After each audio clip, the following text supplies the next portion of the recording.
के बाद स्वागत है आपका। लखनऊ के गोमती नगर में इंदिरा गांधी प्रतिष्ठान के जुपिटर हॉल में महर्षि वाल्मीकि प्रकट दिवस समारोह का आयोजन किया गया है और इस समारोह में मुख्यमंत्री योगी आदित्यनाथ शामिल हुए हैं। ये समारोह डॉक्टर भीमराव अंबेडकर महासभा ट्रस्ट की ओर से आयोजित किया गया है। आपको सीधे लिए चलते हैं। वहां के लोग हंस रहे थे, विदेशी हंस रहे थे। तब उन्होंने एक ही बात कही थी, उन्होंने कहा कि भाई देखो, मुझ पे हंसो मत। तुम्हारे यहां तो तुम्हारा टेलर मास्टर तुम्हें परफेक्ट करता है, तुम्हें ऐसे दिखाता है कि तुम्हारे पहनावे से तुम्हारी पहचान बनती है, लेकिन हमारे देश में पहनावे से नहीं, हमारे चरित्र से हमारा देश अपनी पहचान को बनाता है। चरित्र हमारे लिए महत्वपूर्ण है और यही प्रश्न भगवान वाल्मीकि के द्वारा देवर्षि नारद से की जाती है कि चारित्र एण च को युक्त, कौन ऐसा व्यक्ति है जो चरित्र से युक्त है। और उसका जवाब भी उन्होंने स्वयं अपने आगे की लाइन में उन्होंने दे दिया। यानी आगे की, जब उन्होंने वाल्मीकि रामायण लिखना शुरू किया, अपने आदि काव्य को लिखना शुरू किया, उन्होंने पूरी कथा को राम पर आधारित किया। तो उनका जवाब भी था कि राम को मैंने क्यों आधार बनाया। तब उन्होंने कहा था, रामो विग्रहवान धर्म, क्योंकि राम ही साक्षात धर्म है। बहनों और भाइयों,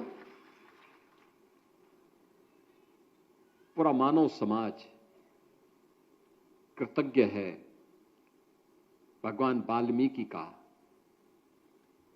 क्योंकि जब भी किसी भारतीय के मन में कोई संदेह पैदा होता है, वह किसी भी स्थिति में हो, वह गृहस्थ हो, वह सन्यासी हो, वह छोटा हो, बड़ा हो, किसी भी उम्र का हो, हर परिस्थिति में उसके लिए एक आदर्श महर्षि वाल्मीकि ने सबके सामने रखा और चरित्र रखा राम का, और को उन्होंने मर्यादा पुरुषोत्तम कहा। आप याद करिए, जो लोग श्री राम को गाली देते हैं वे भगवान वाल्मीकि का अपमान करते हैं।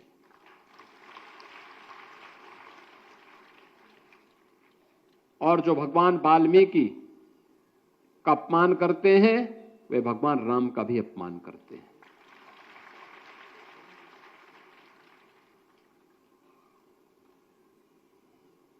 एक ऐसा माध्यम राम के ऐसे चरित्र को उन्होंने दिया जो हर काल, हर देश और हर परिस्थिति में प्रासंगिक है।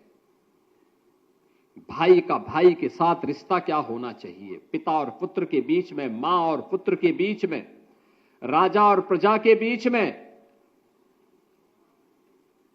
क्या संबंध होने चाहिए, क्या रिश्ते होने चाहिए, यह भाव अगर किसी ने भरा तो मर्यादा पुरुषोत्तम कह करके, यानी पुरुषों में सबसे उत्तम। और वो उत्तम क्यों?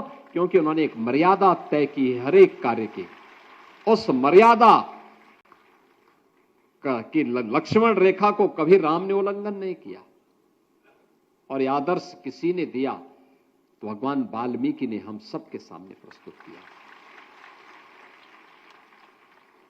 ऐसे भगवान वाल्मीकि की आज पावन प्रकटोत्सव है, यानी पावन जयंती है, और जयंती के अवसर पर हर देव मंदिर में अखंड रामायण का पाठ चल रहा है।